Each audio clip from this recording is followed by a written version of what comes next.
कैसे हो बच्चों? हम पृथ्वी की गतियां भाग पहला मैं आपको बता चुका हूं कि उस भाग में आपको मैंने घूर्णन गति और परिक्रमण गति के बारे में बताया था और वो वीडियो आपने देख भी लिया होगा कि घूर्णन गति क्या है और परिक्रमण गति क्या है। आज हम पृथ्वी की गतियों में लीप वर्ष की बात करेंगे कि लीप वर्ष क्या होता है या लीप वर्ष किसको कहते हैं। लीप वर्ष वह वर्ष होता है जिस में फरवरी माह 28 दिन के स्थान पर 29 दिन की होती है। लीप वर्ष में क्या होगा? जो फरवरी का जो महीना होगा ना, वो आपके 28 की बजाय कितना दिन का होगा? 29 दिन का होगा।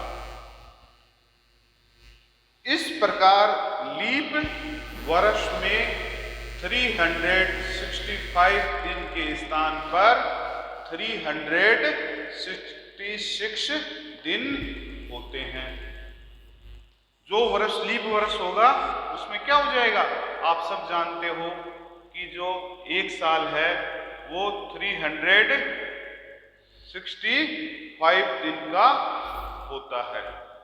लेकिन जब मैं आपको परिक्रमण बता रहा था, परिक्रमण गति के बारे में हम जब बात कर रहे थे, तो मैंने आपको कहा था कि जो पृथ्वी है वो सूर्य का चक्कर 365 दिन और 6 घंटे में पूरा करती है। ठीक है, तो ये जो 6 घंटे जो बढ़ रहे हैं, 6 घंटे हम बढ़ाएंगे तो लीप वर्ष में ये 6 घंटे बढ़कर एक दिन यहां बढ़ जाएगा। ठीक है, तो लीप वर्ष में क्या होगा?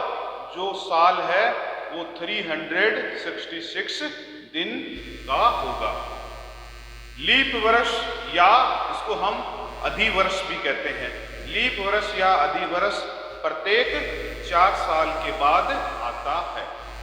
अब आप ये भी पता लगा सकते हो कि लीप वर्ष कौन सा वर्ष होगा। जैसे अभी 2020 चल रहा है, ठीक है, तो अगर आप इसमें 4 का भाग दो तो 4 का भाग जिस वर्ष में पूरा जाता है वो वर्ष लीप वर्ष होगा। जैसे फरवरी आपके जो 2020 है उसमें 4 का भाग पूरा जा रहा है, तो 2020 क्या है? लीप वर्ष है। ठीक है, अब अगला जो भाग आपके इसमें दे रखा है वो है उत्तर अयनानत।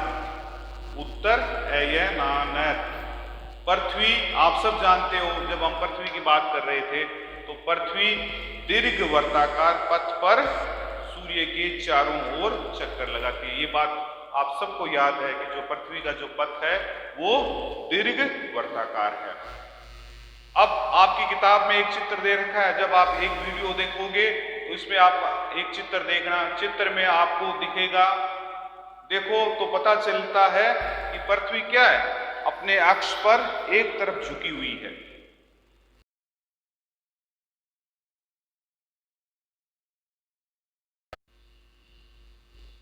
चित्र में आप देखो तो पता चलता है पृथ्वी पूरे कक्ष में एक ही दिशा में झुकी हुई है।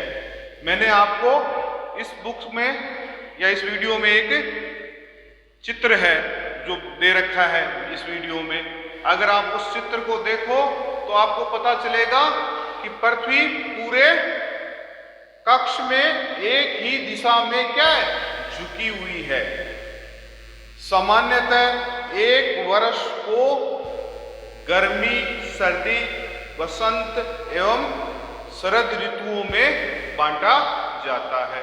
सामान्यतः हम एक साल को सर्दी, गर्मी, वसंत एवं शरद ऋतुओं में बांटते हैं। ठीक है, ऋतुओं में परिवर्तन सूर्य के चारों ओर पृथ्वी की स्थिति में परिवर्तन के कारण होता है। अगर आपको मैंने जो इस वीडियो में चित्र दे रखा है, ठीक है, उस चित्र को अगर आप देखो तो सूर्य के चारों ओर क्या है? पृथ्वी की स्थिति जैसे जैसे बदलेगी या जैसे जैसे पृथ्वी की स्थिति में परिवर्तन होगा, उसके कारण क्या होगा, ऋतुओं में भी परिवर्तन होता है। अब आपको कोई पूछे कि ऋतु परिवर्तन क्यों होता है, तो ऋतु परिवर्तन आपके सूर्य के चारों ओर पृथ्वी की स्थिति में परिवर्तन के कारण होता है। 21 जून को उत्तरी गोलार्ध में सबसे लंबा दिन तथा सबसे छोटी रात होती है।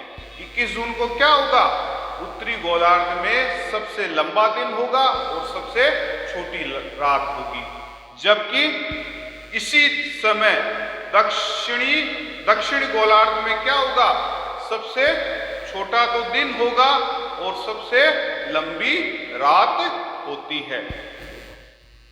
पृथ्वी की इस अवस्था को उत्तर अयनात कहते हैं।